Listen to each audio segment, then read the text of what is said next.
Time table പ്രകാരം morning walk 5 മണി മുതൽ ആണ്. കൊളസ്ട്രോളും ബിപിയും ഒന്നും കാര്യമായിട്ടില്ല.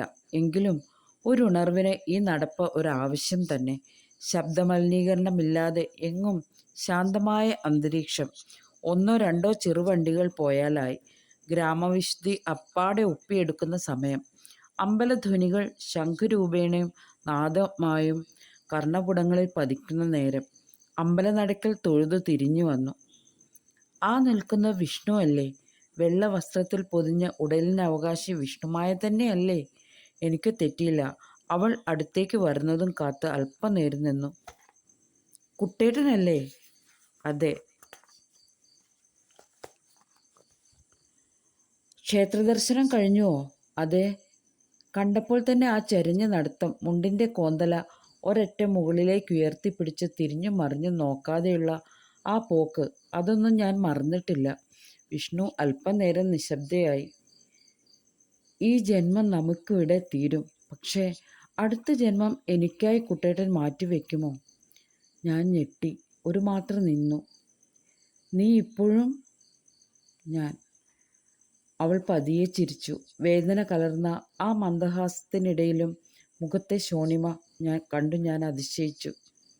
കുളിച്ചീറനായ മുടിത്തുമ്പിൽ വീഴാനെന്ന ഭാവേന ഒരു തുളസിക്കതിർ ആരെയോ കാത്തുകിടന്നു.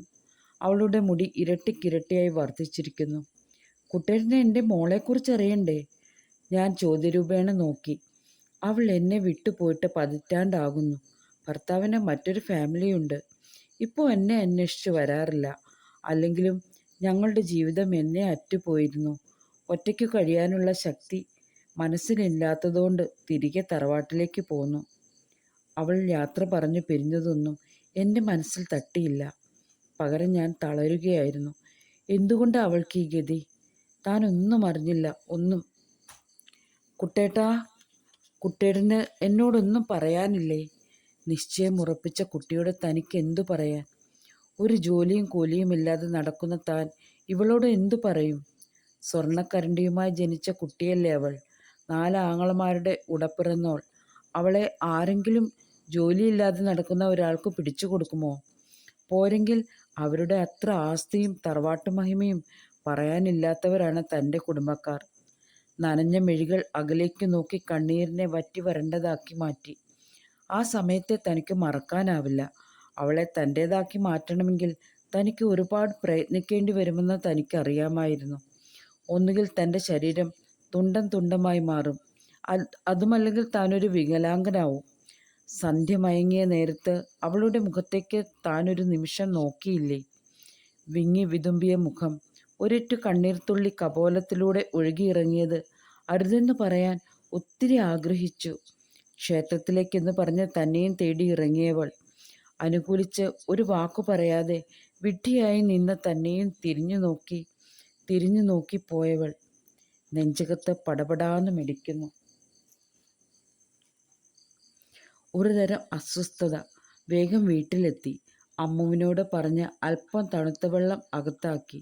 നേരെ ചാരുപടിയിൽ ചെന്നു കിടന്നു. നനഞ്ഞ മിഴികൾ ഇറുകെ പൂട്ടി. നെഞ്ചകം വിങ്ങുന്നു. ശ്വാസം ഉള്ളിലേക്ക് വലിച്ചെടുത്തു. അല്പാൽപമായി ഒരു ചെറിയ സുഖം തോന്നി. അതേ കിടപ്പിൽ ഒന്ന് മയങ്ങി.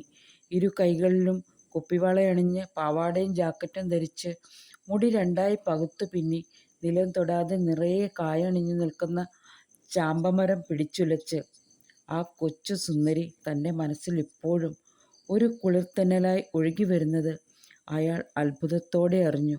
തൻ്റെ മരച്ചില്ലയിലെ ഉണങ്ങാത്ത കൊമ്പിൽ അവൾ പഞ്ഞിത്തുണ്ടുകൾ കൊണ്ടൊരു കൂട് കെട്ടുന്നതും അയാൾ അറിഞ്ഞു. വളരെ നൊമ്പരത്തോടെ.